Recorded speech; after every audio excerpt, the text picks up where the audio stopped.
Hey everybody, thank you for listening to the Performance Anxiety Podcast on the Pantheon Podcast Network. I'm your host, Mark. And Liz Lamere's path to her debut album was not a direct one. She was actually a high-powered Wall Street lawyer. But she wasn't your typical high-powered Wall Street lawyer. She was the only one with purple hair and a spike in her nose who played drums in a punk band. But she met Alan Vega, and everything changed. The couple began working on Alan's music together, raised a family, and toured the world. Liz talks about all of that, how Henry Rollins and Jared Arto of the Vacant Lots had life-changing impacts on her and Alan, the Vega Vault, and how she finally made her debut album like Alan always wanted. And did you know that she also managed professional boxers? She almost became one herself. And she shares how boxing continues to have an effect on her music. Pick up Liz's debut, Keep It Alive, on In the Red Records. Give her a follow at Lamere Liz, Lamereliz on Instagram, and at Liz_Lamere on Twitter. If you're not already, follow us at Performance ANX on both. Please consider supporting the show with a review wherever you listen, or financially through ko-fi.com/performanceanxiety or performanceanx.threadless.com. So let's get ready to... I can't say that. I'll probably get sued.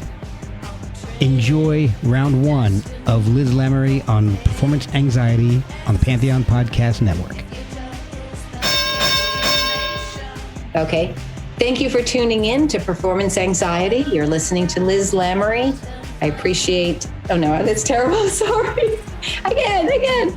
I suck at this. All right. I'm having performance anxiety. I'm on performance anxiety, and I'm having performance anxiety. Hi, this is Liz Lamere, and you are listening to Performance Anxiety. Thank you for tuning in. I guess that's good enough, because you can patch that in with the others. Are you going to edit the crap out of this so you actually can be heard talking as well? Oh, how are you this fine evening? Oh, wonderful. A little chilly. Right? How are you doing? I know. I'm doing well. I just, I'm looking forward to the warm weather, though. Oh, tell me about it. How's it almost Didn't we have May? 80 degrees a few weeks ago? Yeah. It's May, almost May, and it was almost May. 37 or something this morning. I'm wearing a Look at hoodie. you. Bama. Ridiculous. Roll Tide. Man. Nice. Yeah. Oh, yeah. Big Alabama fan. Lived down there for like 10 years. Nice. Okay. My wife is born and raised down there, and all three of my kids were born down there. My brother actually graduated. That's very cool. I adopted all his sports because my college had no sports at all. So they had hockey and rugby and I think baseball. Wow. I think that was it. So. Well, I grew up in the Northeast, just outside of Boston. So big sports fans, two older brothers, played sports from the time I could walk. It was either that or get, the crap beat out of me. It was survival mode. I was the older brother, so I know what you mean. Yeah. Awesome. Well, I'm so glad Jared connected us. So I'm really looking forward to this. Yes, me as well. And Jared is awesome. So, we were really thoughtful of him to think of this. I know that he spoke with you a couple of times with the Vacant Lots and also with Black Rebel Motorcycle Club, and really loved it. Good. So I'm so happy to hear that. He's been so great. So your path into music, to me, and from the little bit of research I've been able to do, is not the usual path into music. If I'm reading everything correctly. Was there is to read. Well, we're going to add to that today. The curtain. Well, exactly.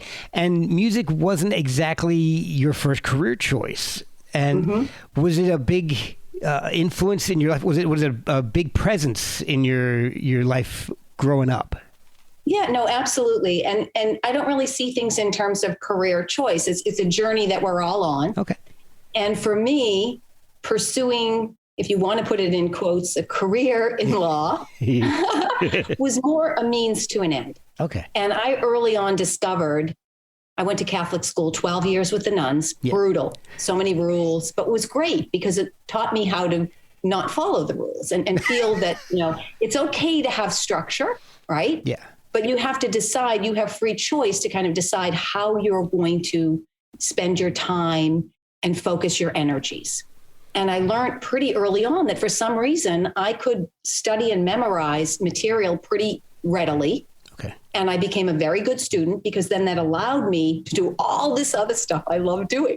And one of my brothers who was not a good student, how come Elizabeth gets to go skiing on a school night? I would literally, from the time I was like 9, be at the ski area every afternoon, and every evening I would do my homework like in the hour when the lifts weren't operating between 6 and 7. I'd go into the lodge and do my homework. So it was that sort of thing where, okay, I'm a pretty good student. So I studied psychology. I went to Tufts undergraduate. Oh, nice. And I was always very athletic. I had 2 older brothers who played baseball and soccer and ice hockey and hip checking me into the wall, and, shooting my dolls with BB guns. And, we rode mini bikes, and, we were very, very active. And so, that was kind of I always liked to be physically active and engaged. And so when it came time after studying psychology undergraduate, I decided, my dad was a lawyer, and I decided, let me go to law school. Like, how hard could that be? It's logical reasoning. I seem to be pretty good at this logical reasoning thing. I did very well on the LSATs. Got into Columbia, never had been to New York City. I didn't own a pocketbook. I mean, I was a total tomboy / punk. Nice. So I'm like, what am I doing here? It was awesome because I had like pierced my nose. I wore a spike in my nose. I had purple hair. Wow. And the women back in those days, there really weren't that many women in Ivy League law school, and the ones that were there were really serious, and they're looking at me like, what planet or tree did she just drop out of? and I'm playing drums in bands through, it actually started backing up to answer your original question. So growing up, my dad loved music. Okay. And after dinner, he would invite me, let's go sit in the living room and we'll put on, and it was mostly classical music, but he also loved big band. And I remember I must have been, 9 or 10. And he pulls out, Herb Albert and the Tijuana Brass, yes. that record, Whipped Cream and Other Delights. Yes. And I'm thinking like, what is this? So we're listening to this, and then we'd listen to Tchaikovsky or Mozart. And so in terms of like musical instruments, I took piano lessons maybe for a couple of years at like 9, but I didn't really like practicing. I'd rather be out running around, riding my bike, climbing trees. I didn't want to be hip checking your brothers. Scales. Exactly. Chasing after the boys, or the boys chasing after me. And it's funny, my dad tells a funny story. I used to watch the boys playing baseball, and I must have been really young. He said the first time I pitched a ball to Liz, she hit a line drive back at me, almost knocked my face. It's typical of me, like I'm observing on the sidelines, but it's like, let me in, coach. Is it my turn at bat? This kind of thing. And I just almost nailed him. So I had that kind of dynamic with my dad. I was probably trying to get out of having to load the dishwasher after dinner. So I would be the one to volunteer to go into the living room and listen to music with him. That sounds like my kids. Smoking his pipe and, this kind of thing. And then my older brother he moved down into the basement, and he had the coolest lair down there. We had the ping pong table and the darts and a great sound system, with the turntable and a great, when I think back on it now, a very eclectic record collection. So everything from hard rock to reggae to funk. And I'd go sneak down there with my friends and get high when he wasn't there and play darts and blast the music, this kind of thing. So pretty soon, one of my best friends, that later became like my first boyfriend, who I met at the ski area, and we used to be lunatic skiing. I mean, we would fly off the side of the mountain. Oh, man. Just insane, yeah. He suggested, let's start a band. He was the one that first entered. His name is Brian Pike. He studied glass blowing later in life with Dale Chihuly at Pilchuck. And he lives on Whidbey Island off the grid now. He's the coolest guy. Yeah. Oh, man. So we've stayed in touch all these years. So my 16-year-old bestie, Brian, is like, well, let's start a band. And I'm like, great. I wanted to play bass because I love bass. I mean, I'm just in, but then I'm thinking, but you might actually have to learn how to play that. But drums, how hard could drums be? It's like dancing. I love movement, right? I love physicality and moving. Okay. And I'm like, I bet I could play drums. So we got the drums. We set it up. There was an area of the basement that was unfinished. And we had like a cave, like it's all cement. And we set up our band and we used to rehearse there all the time. When my parents would, I don't know why they humored me, but they did. And they would go out on the weekends. They loved having date nights on Friday and Saturday. So we'd invite all our friends over and we'd have little like band parties. Oh, and nice. they were like 16.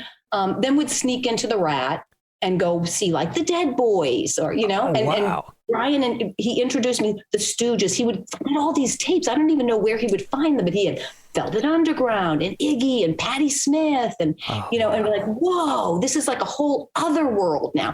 And the freedom of that was like, wow, like we can just pick up instruments and we're going to just start a band. We called ourselves Backward Flying Indians.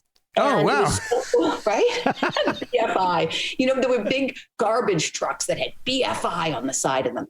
And Brian, he was very creative. He's like, Backward Flying in, what does that stand for? And he'd make up the quirkiest little lyrics for songs and stuff. So nice. I was always just the drummer, a little bit of backup singing, but I always thought like, what am I going to say? Like I was very, very shy about writing lyrics. So, he was really the main writer and the main impetus for this whole thing. Okay. And that carried on through, when I went away to college.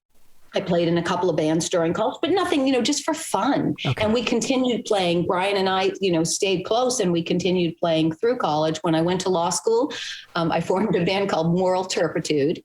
And that was a lot of fun. We would tear up like the case books and stuff. Okay. This nonsense. I mean, law, silly humor. Stuff, but just for fun. Yeah. Just for fun. So that was kind of, broad brush overview of my background. But I always loved music. And even then, I think I realized that, it's very difficult in the creative fields to have financial independence. Yeah.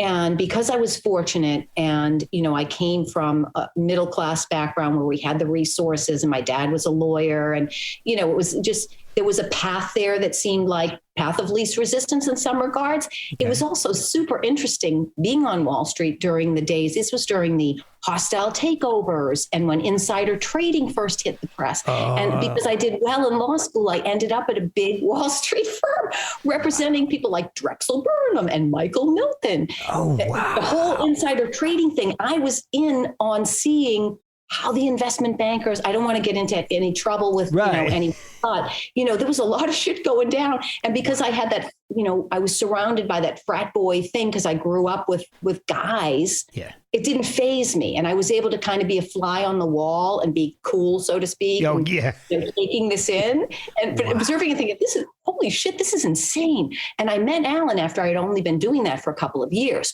So and I did it for 6 years. So I was able to buy my first apartment, like just get my financial security like locked down. Yeah. And then knowing that then I could do whatever I wanted to do. Oh, that's in terms amazing. Of creating and helping Alan, in terms of, pursuing his creative vision although he used to joke that he could, live in a refrigerator box on the Bowery. He single-handedly had the least amount of material needs of any person I had ever met in my life and since. I mean, it was so beautiful. I'm so envious of that. Right? We'll be right back after a word from our sponsors.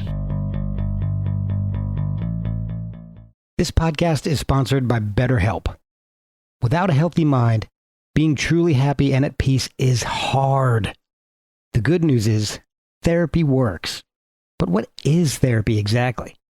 It's whatever you want it to be. Maybe you're not feeling motivated right now and would like some tools to help.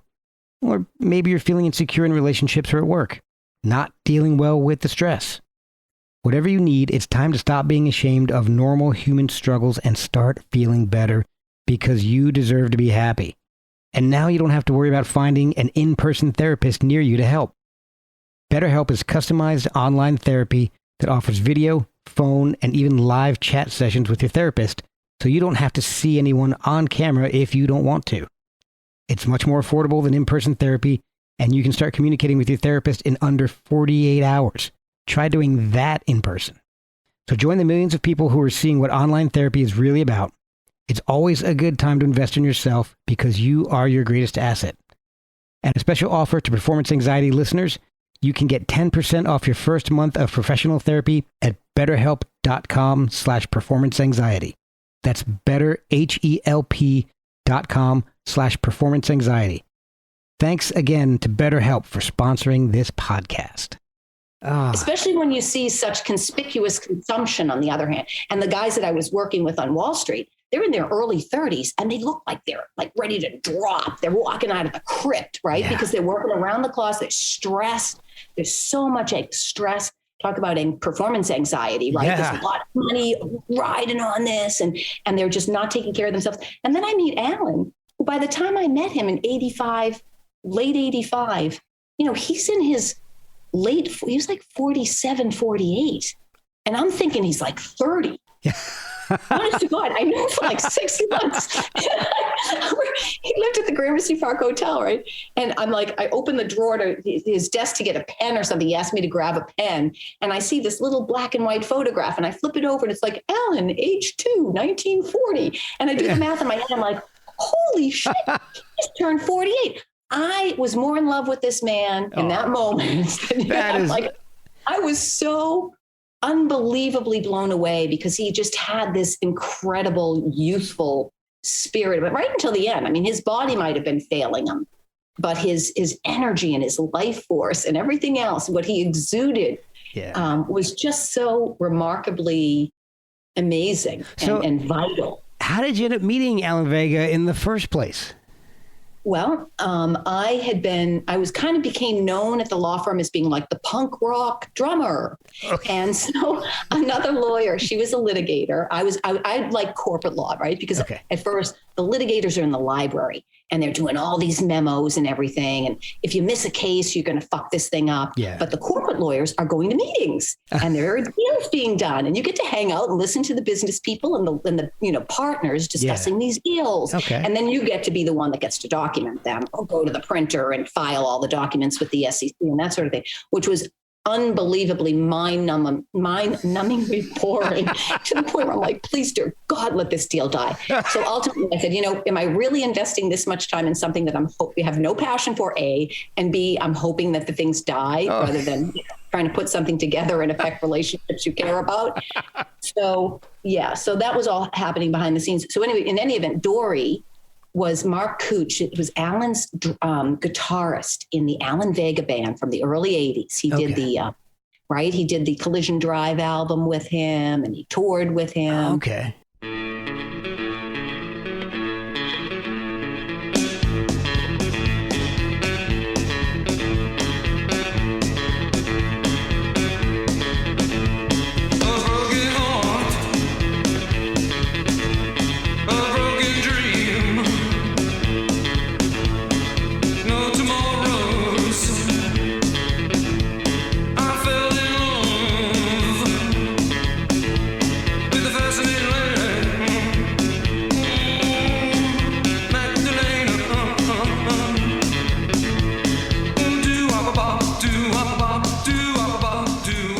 Number of years, kind of I think they met at Max's Kansas City.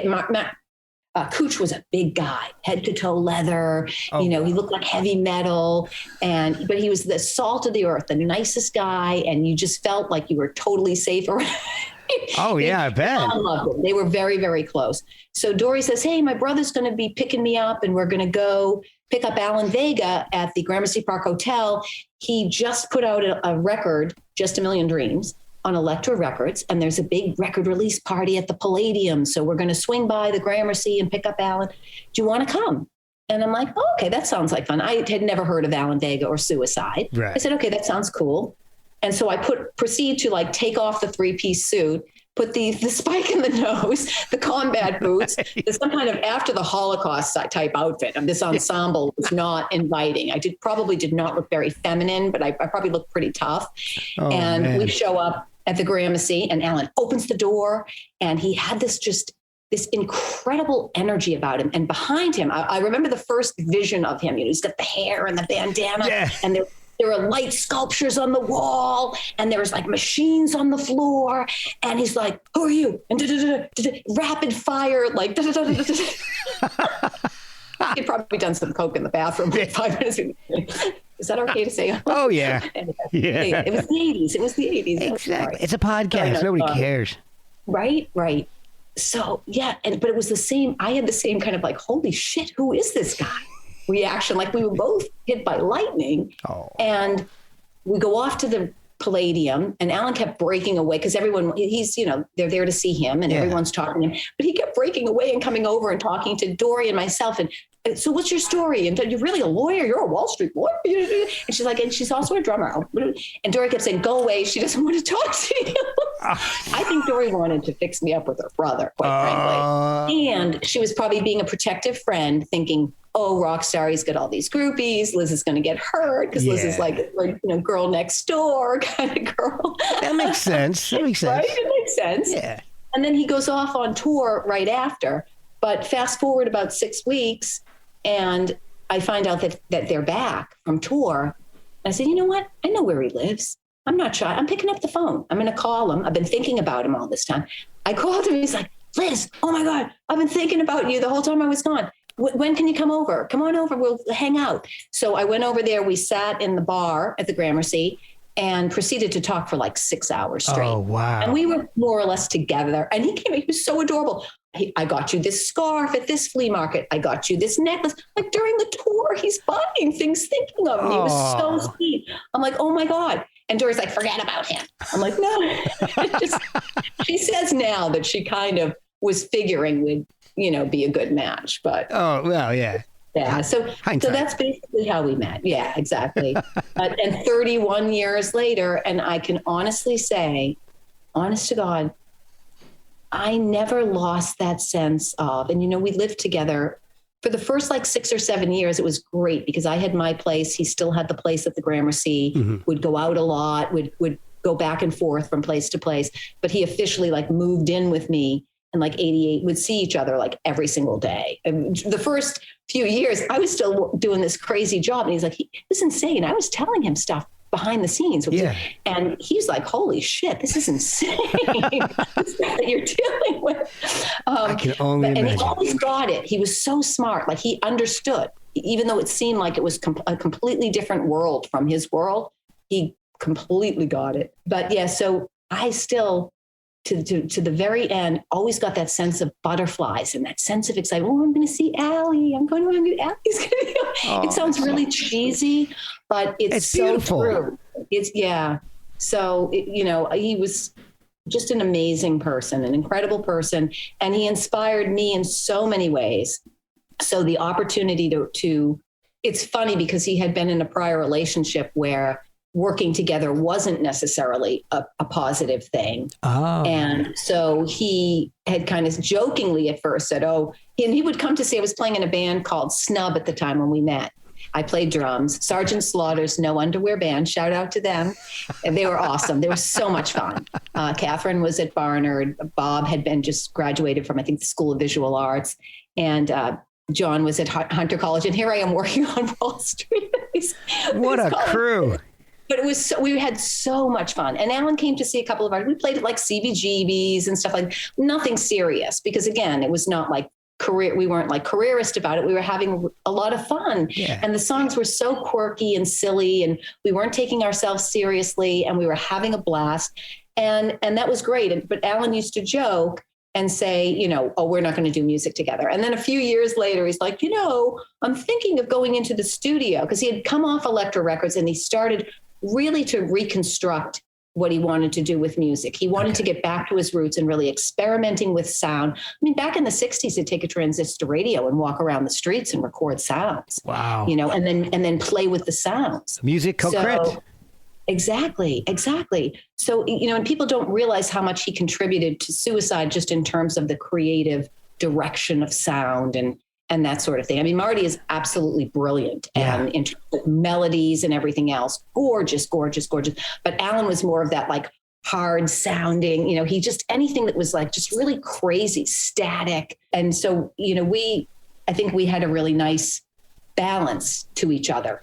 Okay. Because I also am more into a little bit of that hooky melodies and layering melodies but love the crazy sounds. The crazier, the better. Oh, that's awesome. Yeah. So we started going into the studio together probably 88, 89. Okay. And my band Snub and I had recorded with an engineer, Perkin Barnes. We did some recordings, again, of some more traditional songs where Bob would write the songs and would rehearse them and then would, record them and play out a bit. So we had done some recording, and this dude, Perkin, was so cool and so laid back. So when Alan said, I really want to start going in the studio, I said, oh, I've got a great studio. Because this guy, Perkin, he's so chill and so laid back. And I know he's into like getting all like the latest effects machines and equipment and stuff. Oh, man, there you go. And Perkin was so cool he played bass in like a funk band back in the day. And he just had that really cool laid back vibe. And we would do crazy stuff with the machines because Alan was funny. He'd go in and be like, I don't want to look at the manual. We're just going to start turning knobs and hitting things and making sound. And you just record it. You just tape is rolling. That is awesome. And Perkin would be like, oh, wow, man, that's so cool.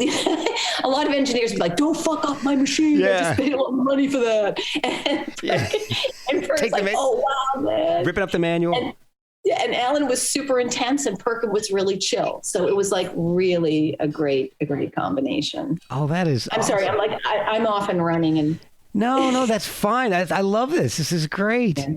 Oh, you're already answering most of the questions I've had so far. So that's it works out perfectly. People they don't tune into they don't tune in to hear me talk.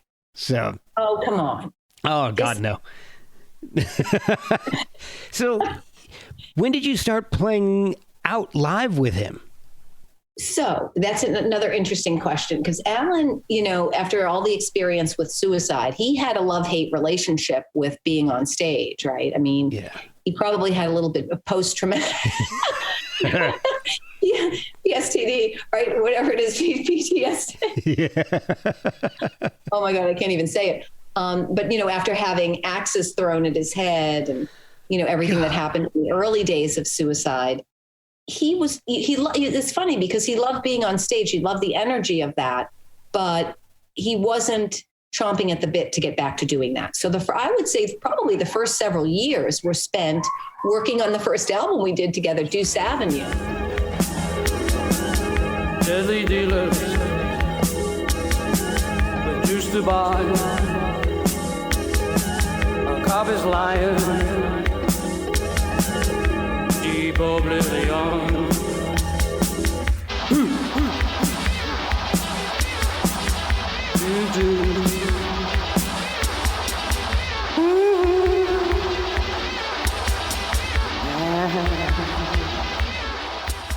Where eventually, after like 20 songs worth of material, I said, can we put 10 things together and, make an album? Yeah. Because instead of being on a major label where they give you this huge recording budget and then they proceed to spend it all on your behalf, and then you're recording against your minuscule royalty rate for the next, infinity. Yeah, exactly. Why don't we produce our own albums and just license them to smaller labels for a modest advance, and then which will then fund the next one, and we can just keep making records, and that's what we proceeded to do for the next 8 albums. That is awesome. And that allowed us to then really go on tour more to kind of, for me, because I wanted to travel and see Europe, but also to kind of get a little bit of a reality check.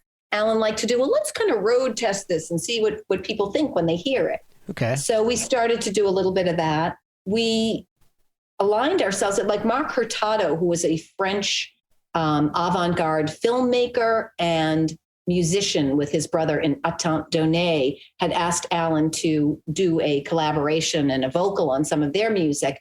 So we became friendly with them.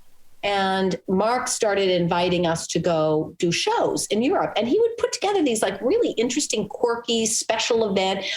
Alan, we did a couple of tours after Deuce Avenue and Power On to Zero Hour. We were on Musidisc. We were on Chapter 22. We were on a couple of different small labels. So we did do a couple of 2-week tour type things where it would be just enough fun where you didn't get sick of it and you're not because it's grueling being on tour. Yeah. And again, Alan's now in his 50s. He'd rather be in the studio making music than being on the road. He kind of been there and done that a lot. Yeah. With both with Suicide and with the early band, which was more of a traditional band. So now Alan and I are creating all these sounds in the studio that you really can't recreate live. So what we would do live is we'd have a lot of pre-recorded stuff, and then I would layer like an effects machine or a live, those crazy drum pad things where you can hit the drums and just layer sounds. And then I would do a little bit of backup vocal type thing, but I never really considered myself a singer. I sang in the choir back in elementary school. Yeah. And in high school, I choked. I wanted to be in the choir, but I choked at the audition and couldn't eke out a sound. Oh, no. Which was a blessing, because then, I started my own band instead of singing and, spending my time singing.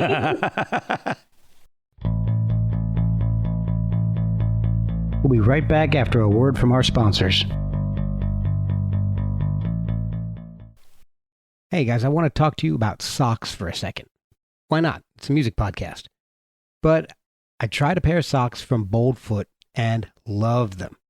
I've only worn them once because my kids have stolen them. So in my household, that's the best endorsement I can give. And I guess it's fitting because the design I chose was jailbird. The design I chose was jailbird. I might keep that in. The socks are 100% American made, and 5% of all proceeds go to veteran charities. It makes sense, seeing that Boldfoot is a family and veteran-owned company. They have a huge variety of styles. So check out boldfoot.com and buy some of the best socks you've ever slapped on your feet. And help veterans while you're at it. That's boldfoot.com. Although fast forward, our son Dante, I did from the time he was 7, I put him in the Trinity Wall Street Choristers, which was a youth choir. Right at the top of Wall Street. I happened to see from the time Dante was an infant, every time he went to sleep, I would play classical music for him. And pretty soon he would always be humming. And every time he went to go to sleep, as soon as I would put him in and the lights would go off, I would hear him start humming. And so I read in the paper, does your child love to sing? And I'm thinking, I bet he would. And it was an ad for Trinity Wall Street. They were just forming a youth choir. So he was in the one of the original members. And it was mostly girls, but there were a handful of boys. For the next 10 years, he proceeded to get every single solo. I mean, he soloed like in every, and he was so quietly confident. Like he's got this, he's a Mayan Indian, and he has like this really cool nature about him. So it was really kind of cool. So he, on the other hand, unlike Alan and myself, has had formal musical training, and then he taught himself to play a variety of instruments. He's now a sound engineer. Yeah, but Dante is much more of a proficient. I mean, he's a savant when it comes to music theory. Wow. He's actually quite brilliant. And it's kind of ironic because Alan also was considered quite brilliant in math and physics. Oh, wow. And he was a physics major at Brooklyn College before he transferred to art, much to the chagrin of his parents, who probably wanted to be a doctor or a lawyer, this kind of thing. So, not an incredibly influential musician. Right. Exactly. Although there were many years where people just didn't get it. Yeah. And it's funny because he had to live with, because I witnessed it firsthand, and they tell you this all the time, right? And this kind of harkens back to me saying, you know what? I'm not going to be tied into trying to figure out how to monetize my creative being. I want to be free to use creativity as a way of expressing my individuality, without figuring out how am I going to somehow put this out there in a way that is going to be received, in a way that's going to be whatever it is. Like, I don't even like to think in those terms. Yeah. And the beauty of being with Alan is he was very much the same. Like, that was his whole ethos, right? He created purely for creation's sake. And that's why he did not get on well being on the major label. And it was the most freeing thing to come off of that and to start over and be able to literally experiment in a way that he wasn't even able to do with Suicide. He was able to just purely create sound that he was hearing and search for sound that he had never heard before. I helped him, and I was there working alongside him and learned so much from him. But my mission still felt like it was Alan's vision. and he was the director of sound, and I was helping to execute it, if that makes sense. Yeah. Every time I would add an element, and it would tend to be something that was a little bit more melodic. Like there's a song, Do Jang Prang, off the album Do Jang Prang, that I'm very proud of, because I basically wrote the music. Yeah, down the Do Jang Prang. Yeah, the Do Jang.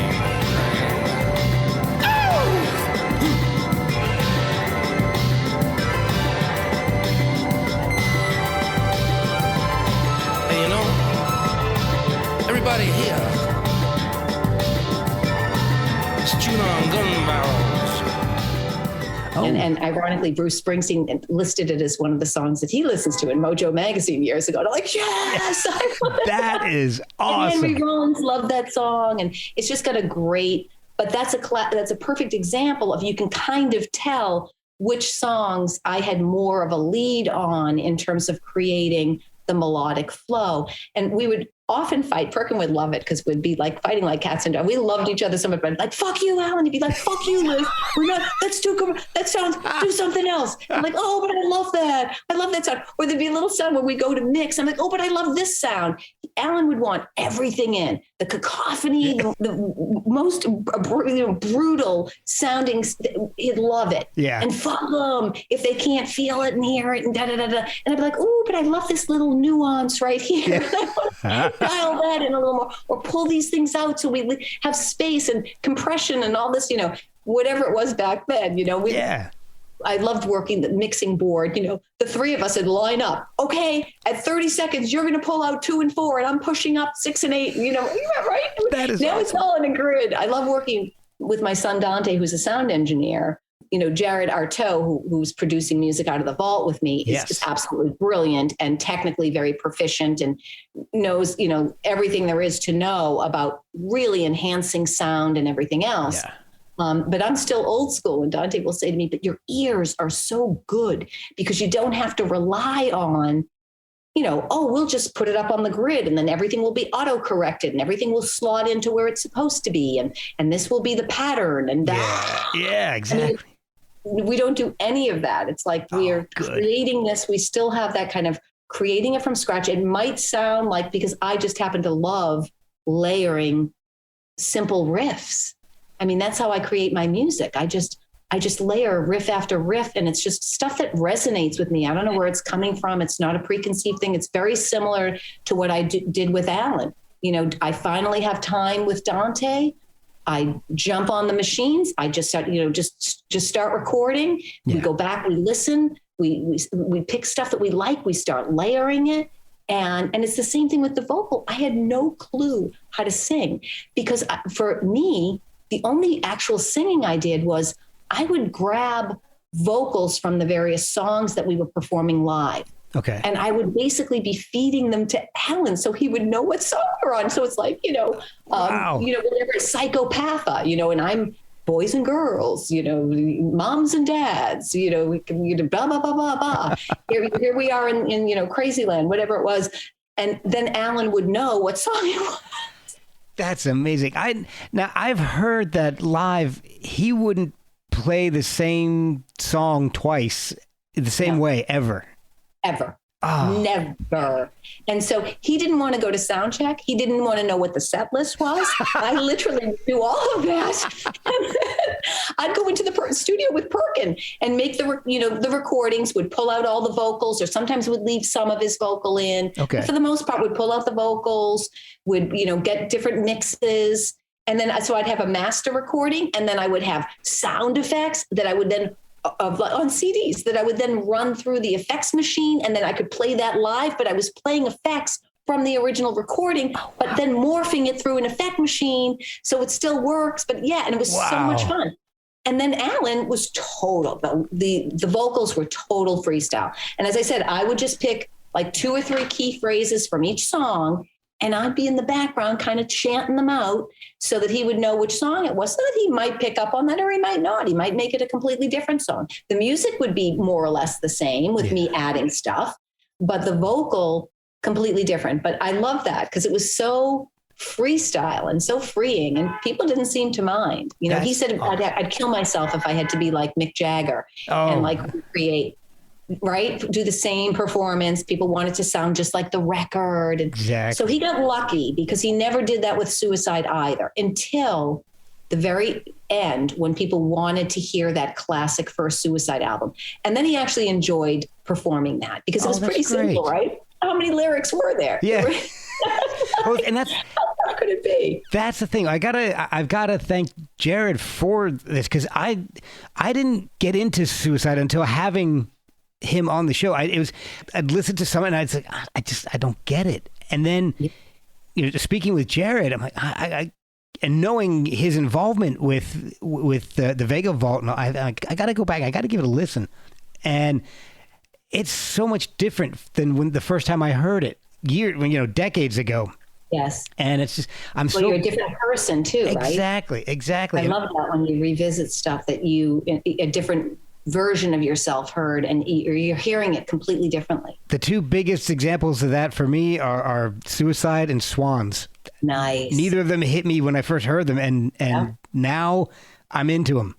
So it's definitely worth going back to things you didn't understand or get years ago and give it another shot. Mm-hmm. Yeah. So how did Jared come into your life, your and Alan's life? Well, I think it must have been around 2014, and Jared reached out to me on Facebook and introduced himself, and he was, his approach, Jared, he's such a nice guy. Yeah. He's really great. He's very cool, super bright.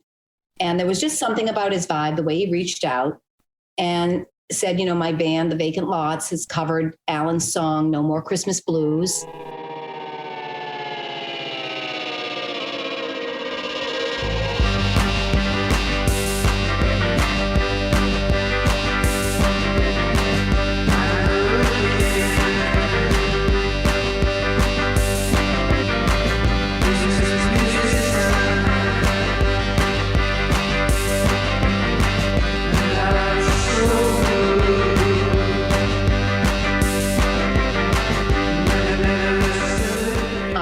For him to hear it. I hope we didn't butcher it. I hope he's not going to, this kind of thing. Oh, yeah. He's very gracious. And I listened to it. I was at the office at the time and I listened to it. And I said, this is really cool. I have a feeling Alan is going to really like it because they made it their own. Yeah. Right? It still had that kind of cool, bluesy, rockabilly vibeness to it. But they totally you could tell that they brought themselves to it. And that's something that's going to resonate with Alan, right? Okay. So I said, okay, I'm going to play. I said, I'll play it for him when I get home. So I got home and he was probably doing something else. I said, I want you to listen to this thing. Honest to God, within like 10 seconds, who is this? Where are they? Da-da-da. I love this. And then I'm like, well, it's this kid from Facebook. I shouldn't say kid, but this guy from Facebook who, Vacant Lots. And so when I reached back out to Jared, they were going to be coming through New York. They were on tour, I think, with Dean Wareham. Oh. And Alan's like, let's invite them over, Hey, just come on over, guys. That is so freaking rare. People would always send stuff around and it'd be like tossing it out or whatever. No, but I shouldn't say that because but at the same time, he was so interested he didn't listen to a lot of different things. And during the years of working with Alan, I really didn't either. It sounds cryptic. Don't say that. You don't listen to music. But because when I wasn't working or doing all these other things I like to be involved in, and I was coaching Dante's teams for like 10 years. I coached baseball and soccer because, again, I was like really into sports. Yeah. And then that led me to be on the board of directors of the Little League, which led me to be on the community board, all for downtown Manhattan, in this area of the financial district, which before was like had no families. And then after September 11th, we had like all these young families with kids who wanted to play sports. So I got very actively involved in all of that. Oh, wow. So when I wasn't in the studio, when I wasn't working or in the studio, I wasn't listening to a ton of music other than Alan would pick up like mixtapes on the side. The hip hop guys were putting out a ton of mixtapes back in those days. Yeah. And we were loving the sound, like the whole idea. They were doing similar things in terms of just trying to create. Their beats were just layers of sound, like very simple layers of sound, but they're so groovy and so like, right? And then you just kind of rap to it. And Alan was like one of the original rappers, you know, when you think about it, you know, his style, nobody quite sang like Alan. Oh, for sure. You know?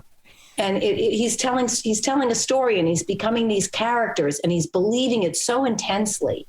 And that was also a big lesson for me when it came time for me to think about, you know, Alan's not here.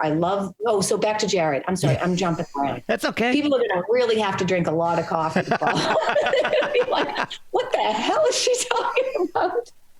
No, it's great. I love it. I'm giving you a disclaimer. When I get excited and passionate about something, I am off and running. I hope I'm not speaking loudly too, because I talk loud and fast. No, it's fine. It's fine. The louder, the better. Oh, good. That way I don't have to do so much in post. Okay, good. Perfect. So back to Jared. Yes. So that all happened. And then Alan is like, you got to invite them over, which again was so rare. I'm like, okay, great. So they came over for like, and Jared calls it brunch. I'm like, well, what are we going to feed them? They're coming over at like noon because I think they had to do sound check or something. I'm like, oh, we'll get bagels and cream cheese and stuff, or sandwiches or whatever we got. Yeah. And Jared tells the story better than I do, but he's like getting off the elevator thinking, holy shit, we're about to meet Alan Vega. He's going to meet us at the door with like a chain or a knife, or like he's going to kill us. Like, what are you doing here, motherfucker? Like, you're bothering me. You know, this kind of thing. And he couldn't have been more gracious because, you know, he loved being a mentor kind of thing. And he loved, first of all, he loved what they did. You know, he loved that they had their own thing and their style. And there was something just about what they brought to this that really resonated with him. And he and Jared hit it off. I mean, Brian's great too, but Jared happened to live nearby. And so Jared would pop over and come visit and hang out with Alan and talk for hours. It reminded me of the early relationship with Henry Rollins, when Henry knocked on our door in like 92 and said, hey, I found this album, Deuce Avenue in Europe. And why isn't this shit out in the US? You know, you put out Power On. And Henry's like, listen to all this stuff. And Alan and I are looking at each other like, who is this guy? He called me up. We didn't know who he was, but Alan's like, why does this guy from this hardcore band want to meet me? And then meanwhile, Henry comes over. He's like, I knew it. He's got piles of journals. He must write every day. Nobody writes lyrics like he does unless they write all. And sure enough, Alan had stacks and stacks of notebooks filled with lyrics and his drawings and his sculptures. And Henry's like, this is like an explosion of art in this apartment. and the two of them spent like 8 hours the first day. Alan's like, why is he coming over? And then meanwhile, it's like they were like best buddies 8 hours later, where they've discussed everything from philosophy to, Henry is so unbelievably well-read and eclectic and music, everything to do with music, history, art, everything. And Alan's the same way. Alan blew my mind. It's like, where does he pick up all of this knowledge, like this thirst for it's like an encyclopedia of knowledge. That's amazing. And so the two of them got on so well. And it's a similar kind of reaction with Jared, where of course there was a much bigger age difference. And Alan, you know, was in final stages of his life. So, you know, after 2012, he had a lot, physical issues, but he kept working. Especially his art. Oh my gosh, he kept drawing, and then he came back to painting, and he was doing his sculptures. We still went in the studio because he was working on the album It. That he really wanted to finish. He considered that his greatest masterpiece.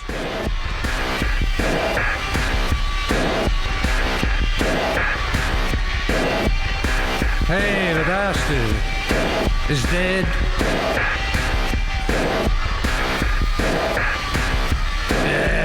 Well, goodbye, dreams.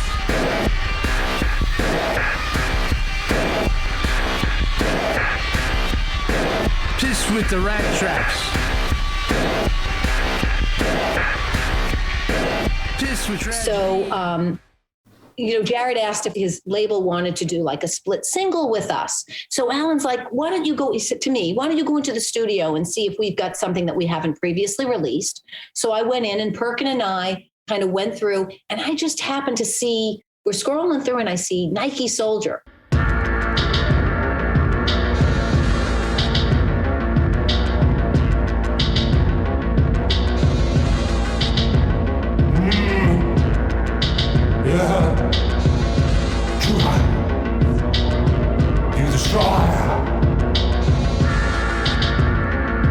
You destroy generations.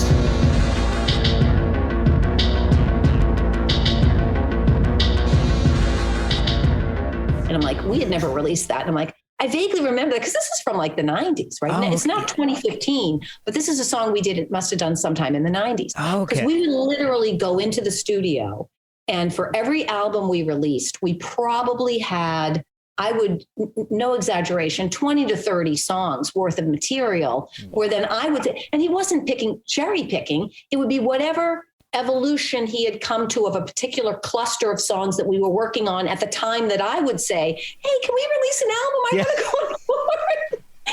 This kind of thing. We would then focus in, and then he'd be like, oh, fuck, now I got to go he would write every night. So we already had lyrics. He'd be like, Alan, just pull out the notebooks, just like when he did Cubist Blues with Ben Vaughn. I love that album. Writes one song, brings the New York Post, and the rest of the album is just riffing freestyle from headlines from the New York Post.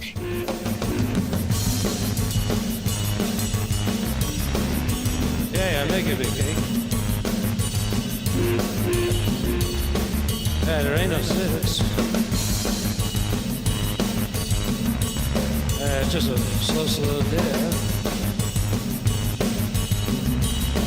Hey, so what do you think? Yeah, you're paying for the fish out there. The same kind of thing. I'm like, Alan, just, pull out your stuff. He'd go into the studio, and we would finish an album, would do all the music first. He'd literally go into the booth and do like one song after another. Oh my These performances. I'd be the one saying, can you do that again? And he'd go in and do a completely different performance. So we have alternate versions of vocals for stuff of albums we did release. We've got vocals on stuff where on any given night, we might have spent like the last 4 or 5 sessions just working on sounds, and I might want to hear Alan sing. So I'd be like, oh, when we go in the studio on Friday, can you do like a vocal on one of the tracks? And he'd go in and do it. So we've got tons of stuff. That's kind of like jumping into like talking about what's in the vault. Yeah. But the reason I mention that now, it might seem like a non sequitur, but is because in the context of doing a split single with the Vacant Lots, I go into the studio by myself, see Nike Soldier, and in an afternoon, mix it, bring it home. And Alan's like, wow, he didn't even remember this song because it was from like 20 years ago. Man. Like, holy shit. I'm like, Alan, you have no idea. There's like so many others like that. Perkin and I we did that one. And then just for shits and giggles, we start, hey, what's this, mutator thing, and what's this, this kind of thing. We started listening to other tracks, and we're like, you have no idea. There's like all these things that are like real songs. And he's like, great. So once I'm dead, I'm dead, you guys have my blessing. Go in there and, feel free to release any of this stuff. Wow. That's actually pretty good. So I'm like, yeah, it really is, Alan. So, and, he had said by that point too, there's like a couple of people in life whose judgment I really value. Because, you get to a point where when you're younger, you worry about other people's expectations or what people are going to think or da-da-da-da-da. One of the things I loved about Alan is he let go of all of that. By the time I had met him, he had let go of, and it was such a beautiful, freeing thing. And it really helped me too, because I was like the good soldier, my parents expect me to get straight A's. I am expected to be the one, I'm the fixer. People, I'm the man, we can talk about boxing because I ended up starting to manage boxers too a number of years ago. Yeah. But for some bizarre reason, I would be the one people would come to when the shit hits the fan and like, what are we going to do? And I don't know, maybe it's the way my mind works or whatever. But with that comes worrying about not disappointing people. And then with that comes, what are their expectations? And with that comes a lot of unnecessary baggage that as I've gotten older, I've also been able to let go of. And it's so beautifully freeing and it's so wonderful because I really don't need that fine art of not giving a fuck, Alan had mastered that by the time I met him, which doesn't mean that he didn't care because he was one of the most caring and sensitive and empathetic and thoughtful people I'd ever met. But when it came to his own ego, he was able to let go of, I'm just going to be free to follow kind of what my vision is and not worry about the rest. So sorry, go ahead. No, I wanted to. I'm not going to let you wedge it. No, this is, like I said, this is fine. People want to hear you, not me. So I'm under the impression that for a long time, Alan wanted you to record an album. Yes. Well, and that harkens back to when I was saying, like, when we'd be mixing together at the end, the final stages of doing the album, like early on, he was having me play all the machines. And then round about 1990, just before Dante was born, the album 2007 is mostly Alan playing the machines. I came in at the end of that, and that was done in 1998.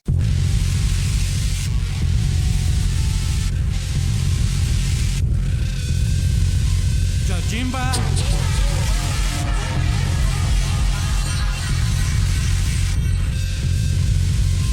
Jimba.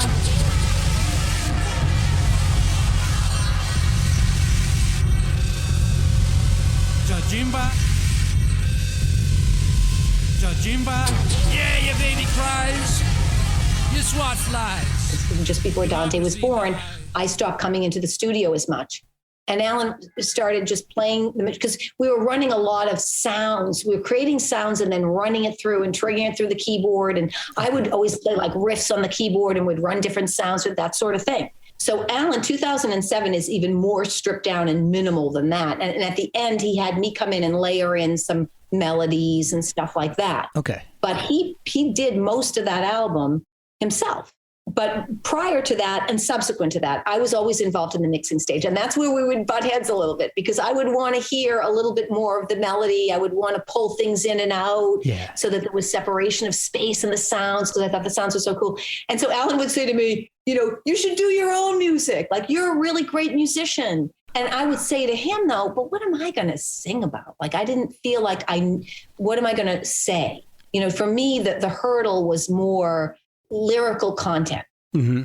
But from all the years of seeing Alan writing in his notebooks, and after he passed away, I started journaling and just writing observations down. And I also have a good friend, Jesse Mallon, who I think is a brilliant singer-songwriter. Jesse. Yes. And, he's a guy who, at 12 and 13 is in this, like, he played recently for me, the first album he did. I've never heard hardcore punk played so fast in my entire. I'm like, how the fuck did you guys play so fast? It's incredible. So he went from that to, of course, and then Degeneration, amazing, to now a really brilliant singer-songwriter and just beautiful. His evolution has been beautiful to watch. But the one thing that also influenced me from Jesse was everywhere he went, he would keep like a little notebook. And if he made an observation or had a thought, he'd write it down. Okay. And this was right after Alan passed. I'm thinking, I love that. What a great idea. And I started doing that. And then I realized, what? I guess I do have. I've been around a while now. I've had some experiences.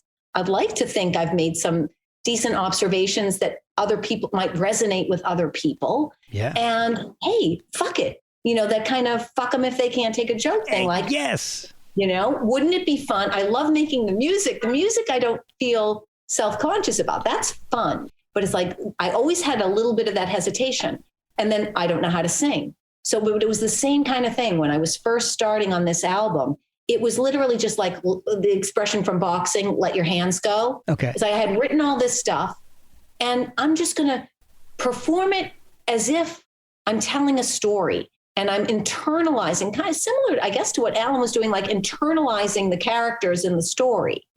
And then it's almost like theater, right? If you were, right, the best way to convey a song, you don't have to be the best singer in the world, but if you're really internalizing the story and you're believing it and you feel very passionate about it and it's very genuine, that comes through in the delivery. And I think that's what people connect with. And I'm like, holy shit, I'm listening to some of this back. I'm like, wait, am I deluding myself or this is actually okay? Because sometimes I hear my own voice, just my speaking voice, because I get excited and I talk loudly and obnoxious. I'm like, oh my God, my voice sounds horrible. But then I'm like, wait a second. I'm actually listening to some of this because now I'm dancing with myself and I'm dancing with the music and it all feels so interconnected. But more importantly, I'm I'm genuinely feeling what I'm trying to say here through the words. Yeah. And so that's how I learned to sing. Like it became very intuitive. Like I still joke and I say, I don't know how to play. I don't know music. I couldn't tell you what chord this is. Yeah. Sometimes with Dante, I'll say, okay, you've heard what I did in the last riff. Point me in the direction of what notes my. That is awesome. He's like, Mom, you've got great ears. Just do it. I'll tell you. Believe me, I'll tell you if it sounds completely dissonant. Because sometimes dissonance is really good. Yeah. So I almost don't want to know. You know, at a certain point, I was like, maybe I should start studying a little music there. And if it really sounds that bad, Alan never knew. He used to say he sung in the key of V.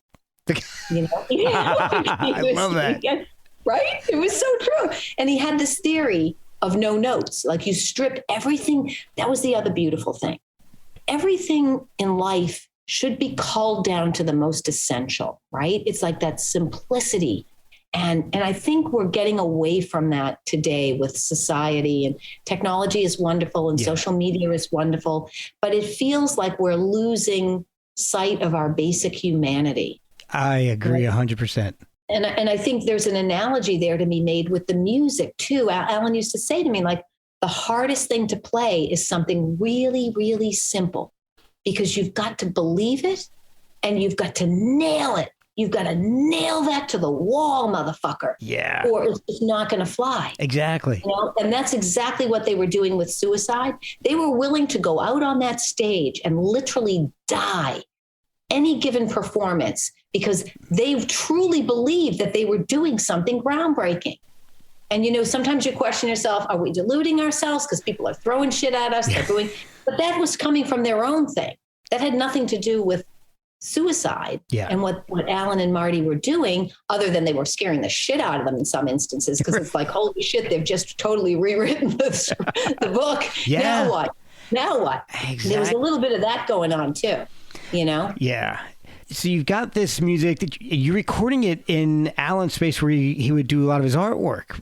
Yes. Was that tough to be in that space doing the music?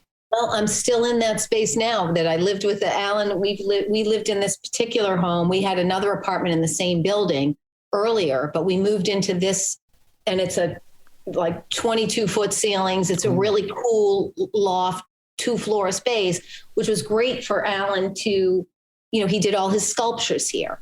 Right. But he liked the separation to go into the recording studio with Perkin when it came time to record. But when Dante started studying sound engineering, we set up a recording studio for Dante in the space where Alan did his sculptures. Okay. And then when COVID hit and we're suddenly in lockdown, and I'd come home and Dante would have young hip hop artists coming in and he's doing these recording sessions. And I'm like, shit, he's recording. I want to record here. I was like, wait a second, I want to make music. So as soon as lockdown happened, I suddenly had a captive engineer. I had been writing all this stuff. So I'm like, you know what? I'm going to start making music with Dante. So I would start scheduling sessions with him for 4 to 8 in the afternoon. Oh, cool. And before you knew it, we're like cranking out. And Dante's like, Mom, I'm going to, give you co-producer credit. He's like, Mom, I'm just executing your vision. Yeah. At first he was so funny. He's like, this is not my genre, which I loved. Because I don't know genres. I'm like, Dante, I have no clue what genres are, because I really was not. I mean, other than from the early days when I was really into punk and all that kind of stuff. Yeah. I wasn't keeping up with all these, 20,000 different subgenres and genres. Everything's, it's so fractured now. It's just so hard to. I know for a fact there are genres with one band in them. Wow. Wow. I had a band. Wow. I like it. You create your own genre. Exactly. I've had one or two bands. I know this one band, Astronoid, they're amazing. Astronoid. Oh, I love that. When they were putting up their stuff on Bandcamp, you've got to put tags for different genres on so people can discover it. They just made one up that I don't remember what it's called, like Dreamcore or something. I don't know. They just perfect. Totally made It's it up. more mood. I find that genres are more leaning towards moods now than genres too. That's another thing, apparently. I guess so. I'm learning from Dante because now I'm like, what is this genre thing we're talking about? Oh. Teach me. I'm like, so even within like lo-fi, apparently in hip hop, there are like, 30 different lo-fi genres. I'm like, what the It's too much. It's crazy. It's absolutely crazy. Because this, everything is pretty much, it's kind of how you, I don't know. It's everything you've internalized from the beginning of your existence. I mean, everything we hear and see every day becomes part of our unconscious. Yeah. So for me, when people say, "Oh, what was this inspired by?" And I'm like, I have no clue, but I do know I've listened to a lot of different music over the years, and some things maybe are just deeply resonating inside of me when I'm creating it. For me, it's more about the movement and the feel of the song. It always starts with that. It starts with the pace of the drum. And then you layer in the bass and then the other sounds, and I'm still creating my own sounds too, which is nice. I'm keeping that tradition, but I'm doing it with my own sensibility and my feel and how I would move through space and time. Yeah, exactly. And so you've got a little more freedom now since it's for you. Yes. So the album, it's a strong album, and I love the opener, Lights Out. That is a cool song.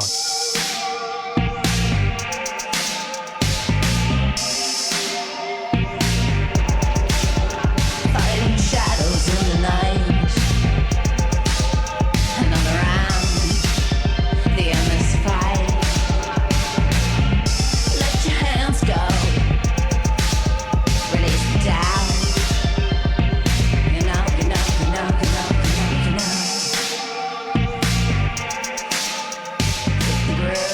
That was the very first song I did too. Really? Yes. And I think it was inspired by, my life in boxing, which I started boxing in 2006. Okay. Dante would have been 8.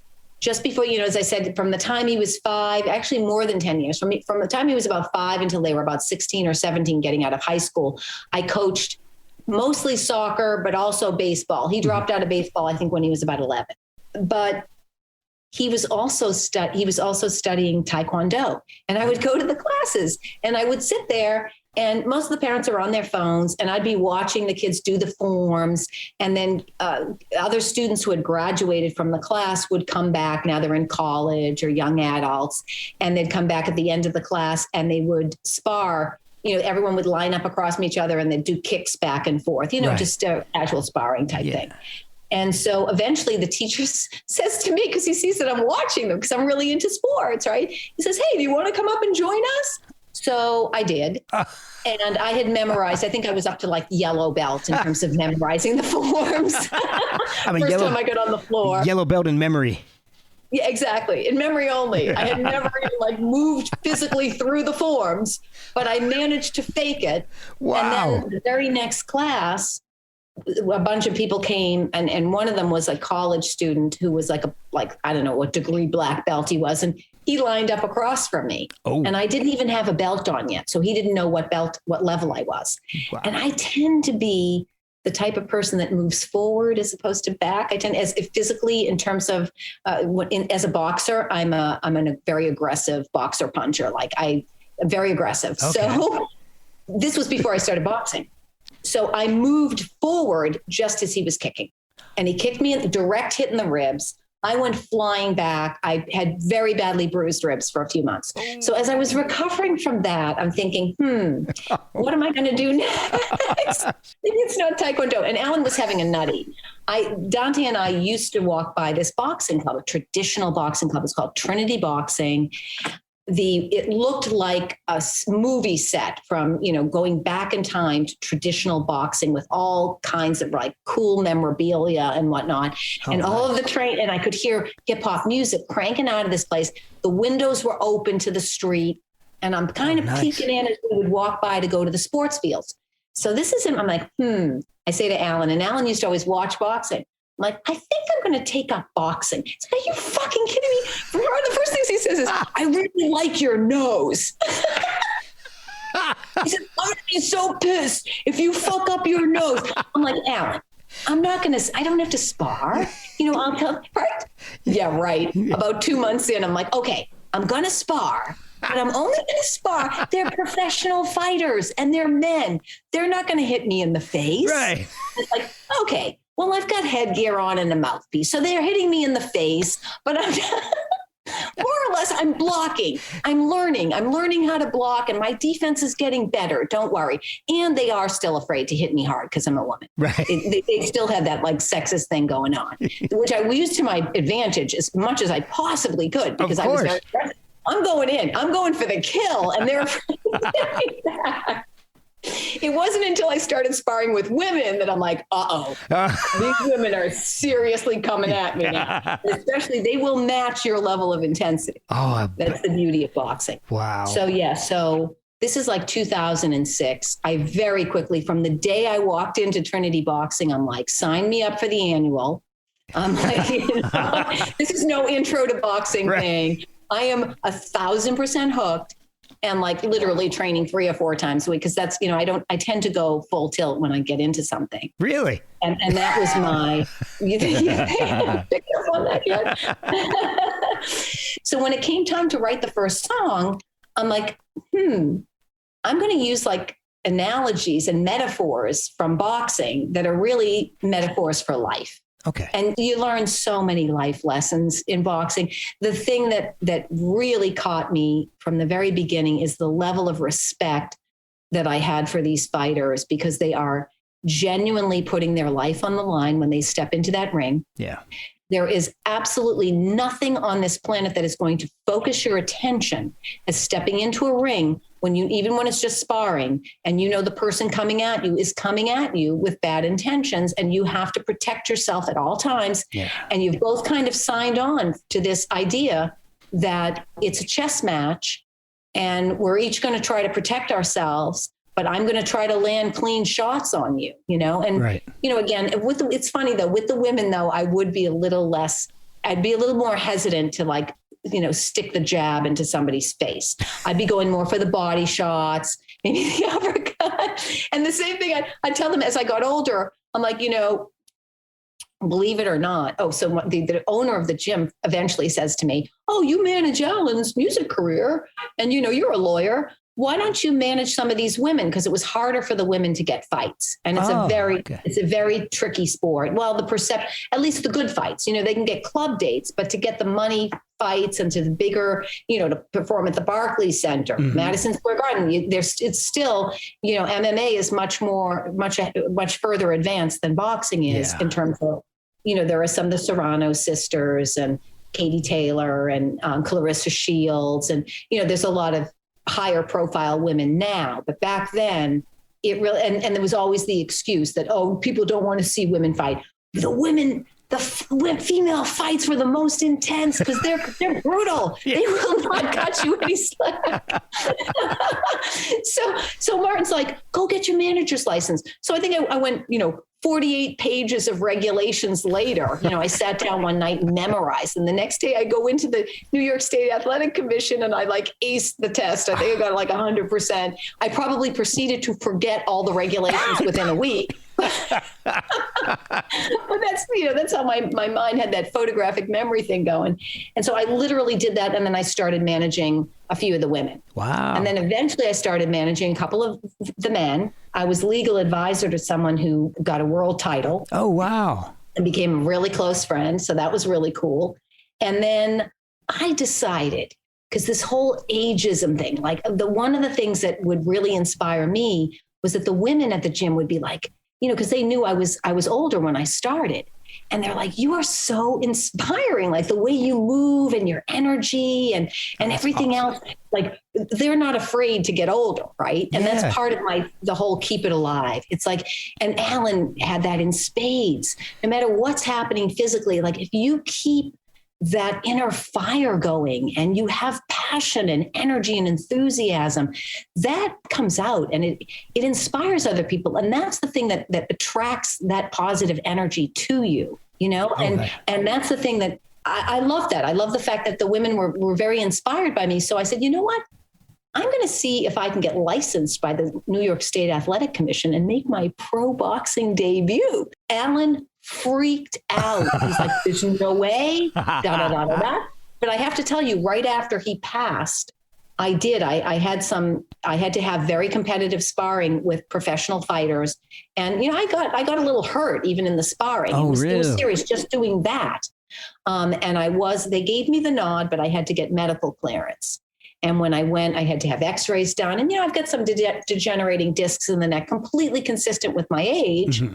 But still, it's like, there's a reason that people, you know, even in their 40s are not fighting professionally without headgear. It's very dangerous. And the doctor's like, do you really want to make a point? Do you really want to be paralyzed for life? And Dante's like, I'm not spoon feeding you for the rest of your life. And I'm like, okay, so what's the second scariest thing I could do?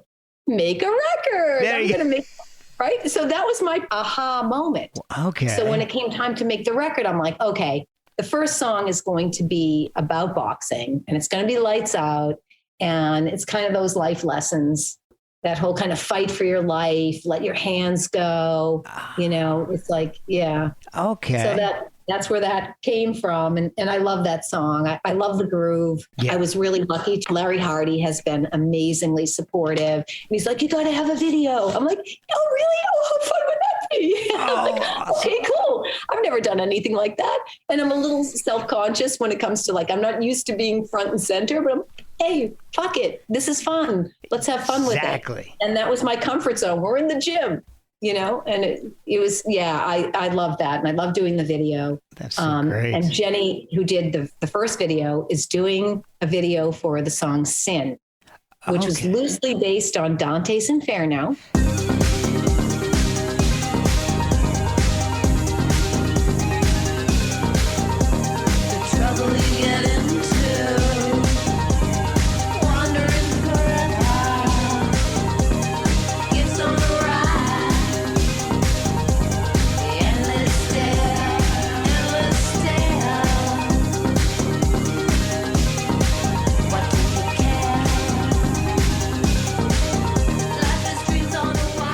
So we have characters portraying the 7 deadly sins. Oh, cool. And it's a completely different vibe. It is going to be so beautiful and so decadent and so cool. And I'm very, very grateful and very excited to see the end product of that. We had so much fun shooting that. Oh, I can't wait. And that's awesome. Yeah. So I'm actually having an absolute blast. And I feel so grateful to be, you know, at this stage in my life, to be fortunate. You know, it's one of the things that that kind of also, you know, resonates with me is this whole idea of, you know, we were on this one journey, you know, and I think the second song that I put out was Freedom's Last Call. Oh, great song.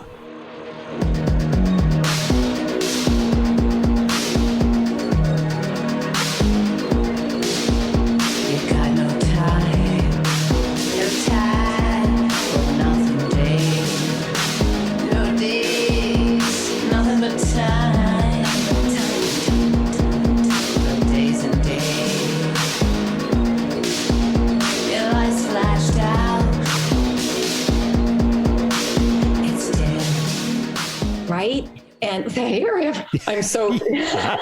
I'm so humble, right? I fucking love that song. It's a classic. It's an absolute instant classic. You know what? Fuck it. It's like I paid my dues. When you've been around long enough, it's like, you know what? It's okay. Yeah. It's okay. I'm proud and I'm happy about it. But you should be.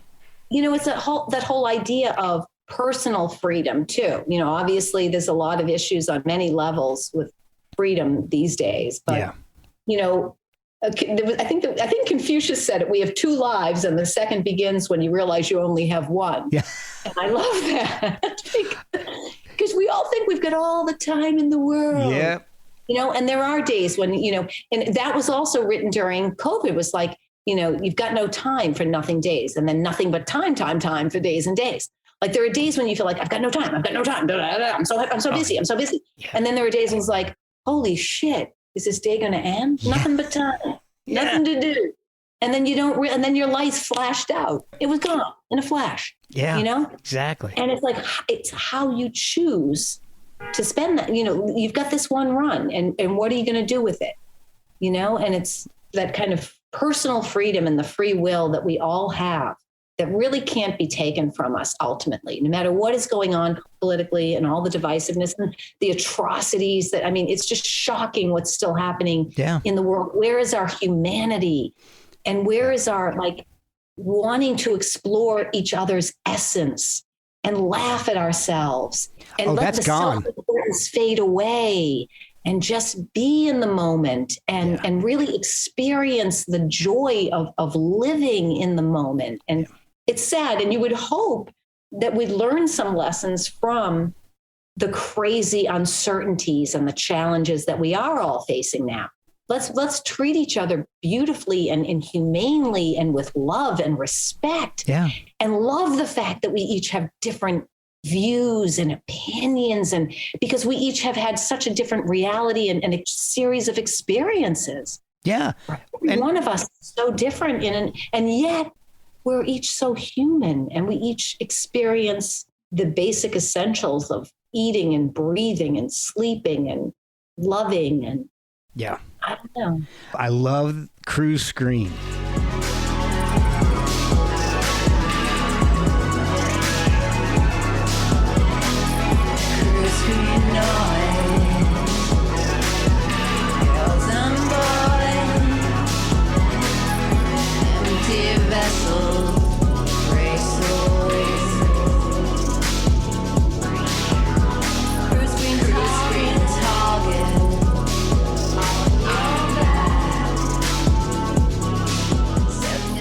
I love it. I kind of like the slower stuff. That is just a great track. Right. Thank you.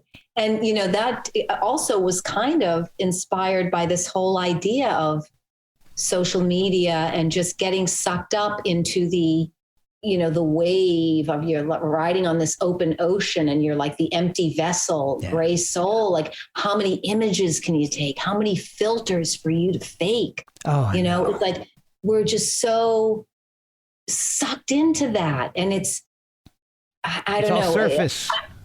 It's very surface. And, you know, and as a new emerging artist, I'm, you know, faced with the conundrum of, I have no social media, very little social media presence. So only over the last, like, I guess, year or so with Instagram. And before that, Facebook was really so I could keep in touch with the boxers, and in terms of like posting what they, you know, their fights and going to fights. And it was really about that. It wasn't about me. Hey, look at my life and look at all these selfies. I'm still so self-conscious about documenting myself. And here's my, you know, all this kind of stuff. But you really are at a significant disadvantage if you're not engaging in social media. So I'm in a situation where I'm trying to stay very real and genuine to myself. I don't even know how to post all this shit. It's like, oh shit, I forgot to tag this one, or I'm supposed to do these hashtags. And I'm so like, bad at those. And it's like, I just want to, you know, you do want to share stuff. Yeah. And I do really love the fact that people are so, you know, supportive and kind and, you know, will say things and weigh in. And like, I love that. But it's like, oh, wow, there's a lot of pressure. It's like, I don't know how to market myself. Like, I don't want to have to market myself. That's why it's fun to like do the videos. And I'm very grateful that I have a label and a team, which brings me to, and here I am, just keep jumping in. It's like a monologue here. Sorry. Sorry, people. Sorry. And I swear I didn't have like 15 cups of coffee. I just get excited. It's just. Well, you should be. It's a great album, and it's so much fun to listen to. Well, for me, it's just even just talking about music or boxing. You know, and it's the same thing. But I do want to, since we are talking about Cruise Screen and social media, I do want to mention that I would not be in the position I'm in now to be able to get music out there and to be able to have help in not only solidifying, but building Alan Vega's legacy if it weren't for Jared Artaud and the creative director, Michael Handis, who together they're the linchpin of the Vega Vault team. They established our social media in 2019 for Alan Vega. They most recently were involved in BMG's release of the Suicide first compilation, Surrender, that Henry Rollins did the liner notes for. Yeah. And Jared and Michael designed the packaging, which I think is absolutely iconic. They're so true to the ethos of not only Alan, but suicide. This is something that they take so seriously. And, they do all their research and they've unearthed so much. They're like archaeologists and historians and brilliant creatives in their own right, but they don't interject their own ego. They're able to step back and really stay true to the vision. And it's just been amazing. And I feel very grateful for that, as I feel extremely grateful for Caleb at Sacred Bones, who had the vision to say, wow, I love this idea of putting out Alan Vega unreleased music from the vault. Yeah. And Jared and I going in, so they did a fantastic job with Mutator. And then, of course, Larry at In the Red, Larry Hardy's been unbelievably supportive. And he put out the Alan Vega After Dark with Ben Vaughn, who Ben is amazing. Ben is incredible. He is so talented. Yeah. Alan loved doing Cubist Blues with him and Alex Chilton. That's a great album. Oh, that whole experience was incredible. And again, that was a perfect example of kind of going in without any expectations and just seeing what happens, just being in the moment and letting it go. And Ben facilitated that so beautifully because he's brilliant in his own right. But again, his own ego, he's able to give the space and the room for that to breathe. Yeah. And Alan was very gracious that way as well. When you collaborated with Alan, he wanted whoever was collaborating with him to bring their own thing to it as well. So, and so the Vega Vault is just a whole other ongoing, for me, this could go on for years, continuing to kind of excavate, not only from recordings that Alan and I did together, but there's so much stuff previously unreleased live recordings and studio alternate versions for both Suicide and Vega. So Jared and Michael are now spearheading the Suicide social media as well. And so they are, fluent in that, and they can do it in a way that's still very genuine. We're not looking to have hundreds and hundreds. It would be nice to have hundreds and hundreds of thousands of followers, but it's more about the quality of the outreach than the quantity. Right. A lot of people, you can just, whatever. I'm sure there was ways to just buy all kinds of influence and everything else and make it look like you're like, and, that has very little interest. I used to say to Alan when he used to have to hear how he wasn't commercial, your stuff doesn't sell. You can't sell. They're selling you. And what I would say to him is the most beautiful thing is seeing people come up to you and tell you how you touched their lives, how you influence them to be creative, to start a band or to paint or whatever it was that they did. And I would see it time and again when we first started going over to Europe, when I had first met him. And here he is coming off Elektra and, on paper, has he failed? He didn't do the major label thing. He couldn't sell, this kind of nonsense. Yeah. And then it's like, wow, look at what a run. And he totally appreciated that. By the end of his life, he totally understood and he knew that his influence was only going to continue to be recognized. And that's why we're on this mission, because we really feel just like Henry, what's going, I can't fucking believe it. I can't get these records in the United States. Henry formed a friggin' record label with Rick Rubin so he could release Alan Vega records in the US because they were only available in Europe. And what the fuck is going on here? This kind of thing. Awesome. And and it's like, but we're still in that same kind of situation where, you can get on TikTok and just be like, I don't know, whatever you're doing, which is like, shaking your body or something. And now suddenly you've ballooned, right? I mean, I'm sure that there's a lot of talented people. I'm not on TikTok, but I'm sure there's a lot of really genuinely talented people, but there's a lot of empty, famous for being famous type. Yeah. I don't understand it. My kids are on it. They laugh their heads off every time. Quirky and fun. Well, because a lot of the stuff is funny and it is fun. But, is this, how deep does the well run? So speaking of the Vega Vault, are you in the same mold as Alan when it comes to the amount of stuff? Is the album is 7 tracks?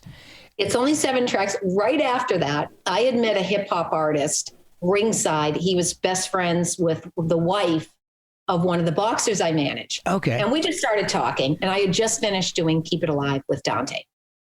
And he was living in Vegas, and then he was out in Seattle. During COVID, we just hit it off. And he's like, you know what? I'd love to do an album with you. He didn't do any of his own beats. And he said, you know what? I'll do the beats. Yeah, right. Now I'm a hip hop artist. So I literally did 9 tracks of beats.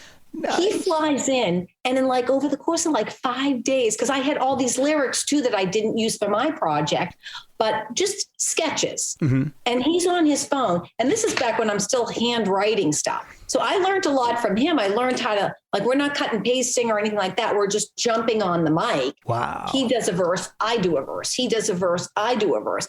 We did that song after song. I felt Alan would be so proud of me. This is the same kind of thing. And I literally had all these, in hip hop, it's the music is the beats, right? Yeah. So I did have it a little bit more stripped down. It was easier to do it. It was more I was trying to be put on my Kanye West hat. No, I'm joking. Kanye's confidence, right? I love that. No, but I loved his attitude. Some of the creativity and the quirkiness and the sounds and just the word play and all of that, So I was able to tap into a little bit more of that because this guy was really clever with lyrics. Oh, cool. And so I learned so much working with him because I had ideas, but then I would, just kind of pivot and to kind of go with what he was doing. Okay. And we just knocked out 9 songs over the course of he came twice. And each time he was in town for 4 or 5 days, and he'd come over every day. And Dante would get on the mic and would do this thing. And then Dante and I mixed it. And so that's mixed and mastered too. I don't know if it's going to see the light of day. So we'll see. Oh, I think it's really good. That's awesome. Oh, I played it for a few people who've wow, this is really cool. But I want to stay for now. I want to focus on my solo because I didn't want to get into a situation where I immediately come out with something that is, once again, it's a collaboration with somebody else. I really want to be kind of front and center and just really establish that. So I am working on Dante and he's engineering again. What we did the last time is Dante and I engineered it, and then Jared was awesome with just finalizing the mixes. And, he really helped me. We edited out some of the vocal. There's a lot more vocal in the hip hop thing because it's a lot more, right? That goes with that style, right? That's so cool. Jared pulled a little of the stuff out of mine, made it a little bit more, he did a great job kind of finalizing it. Yeah. And so we're going to do the same thing on this second one that I'm working on now. Yeah. So I'm not stopping anytime soon. Excellent. Yeah. I'm loving it. I'm having so much fun. Is there a lot of unreleased stuff besides the hip hop stuff? Have you gotten that with Alan? He was recording, he's got an entire vault's worth of stuff. How about you? Because what happened is Dante now is back he works at 3 different recording studios. So he's not here, and I'm trying to get booked at the Fight Club with him, or hey, let me go to the studios. I might have to get another engineer, but we work so well together, and he understands me, and we talk. Dante's interesting because he knows all the technical lingo, but he also understands my crazy hippie vernacular, this guy. So he knows what I'm talking about, and he's able to execute my vision, as he said. Even though it's not his genre. I think we just brought the whole thing full circle. Right? Thank you. Thank you. So are you planning on doing any live shows or supporting I would love to. Yes, absolutely. And, Excellent. When I first did this, I'm thinking, because I'm only used to really, other than I've been invited to do, in fact, the first time I actually got out on stage and performed as lead singer was Jesse Malin invited me to do the Suicide tribute concert to sing I did Wild and Blue. No, I did a couple of songs the first year that Alan and I had done off it. Okay. And I did that with Alan, and I'm sorry, with Perkin and Dante and Jared. And then the next year I got up and I sang Wild and Blue, which I love that track. Yeah. And I'm like, wow, I'm kind of owning the stage. I'm by myself. I'm singing. This is kind of fun. So that kind of gave me the balls, so to speak, to be like, wait a second, I can make a solo album. I can actually sort of kind of sing. And then Jesse invited me to do the Cramps tribute thing too. So now I'm channeling Lux and Terry. I'm like, wow. fuck this, man. Wow, this is really cool. So I actually really kind of love that, even though I loved being in the back of the stage with Alan, because you could do whatever you wanted. And it was like, oh, everyone's watching Alan. So there was no, like, I didn't have that performance anxiety. There it is. That I might otherwise have. But I have to tell you, I love performance anxiety. It's like getting into the ring, right? Yeah. There's nothing like that adrenaline rush, getting into the ring, sparring, or stepping out on stage. I love it. Yeah. Absolutely love it. So yes, the short answer is I would love to perform this. When I first did the record, I sent it to Mark Hurtado. It was Mark and Henry Rollins and Michael Alago, who I love because he's like, great. I think he's got great ears too. And got such positive feedback. But Hurtado was funny. He's like, I could totally hear this in all the clubs in Europe. I'm like, right? That's me too. I love this I love this vibe. I mean, I guess there's nothing wrong with saying it because I make music that I like to listen to. I mean, I guess that's totally natural. I love it too. Exactly. Right? And Larry was funny when he first called me so I sent it to Henry. Henry's like, you got to release this stuff. And I'm like, he's like, is Sacred Bones putting it out? I'm like, oh no, I'm not like Yoko Ono. It's like Sacred Bones is like, Alan. I feel very uncomfortable even mentioning to them that I'm even thinking about doing music. Yeah. I felt very shy about that. Like, who am I? I understand that. Right? But then when like Henry and Mark and Michael are like, I love this. I'm like, oh, okay, so yeah, fuck it. I do kind of want other people to hear it. And yes, it would be a blast to perform it. So yeah, let's do it. Excellent. So he said, can I send it to Larry Hardy? And I'm like, sure. Because I had already been talking to Larry when he put out After Dark, and he was such a cool guy. I just loved his vibe. And so I'm like, sure. And then Larry calls me. He's like, I've been listening to your album. I think he was like writing his exercise. I can see that. Music to move to, right? Yeah. That's like such a compliment to me because I love, I'm a person who loves to move. Yeah. I work out a lot, but you box. Right? I box. You have to be working out pretty much all the time. Standing still is death in the ring. Exactly. Yeah, you have to have a lot of endurance. So anyway, hence the talking nonstop. No, it's been wonderful. And I've kept you for quite a long time. Yes. Where can people find the album and how can they follow you on social media to get more news on your stuff and Vega Vault?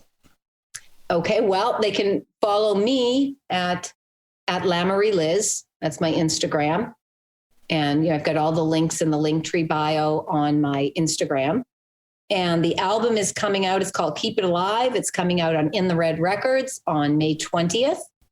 So, and it'll be on, all of the DSPs. We've got 2 videos that are, we've got a Lights Out video has already dropped. We have a great lyric video for Freedom's Last Call that dropped last week. And we will have Sin dropping on, I believe, May 18th, followed by the full album on the 20th.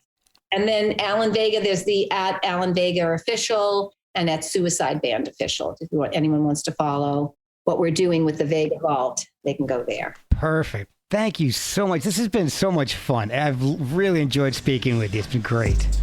Thank you, Mark.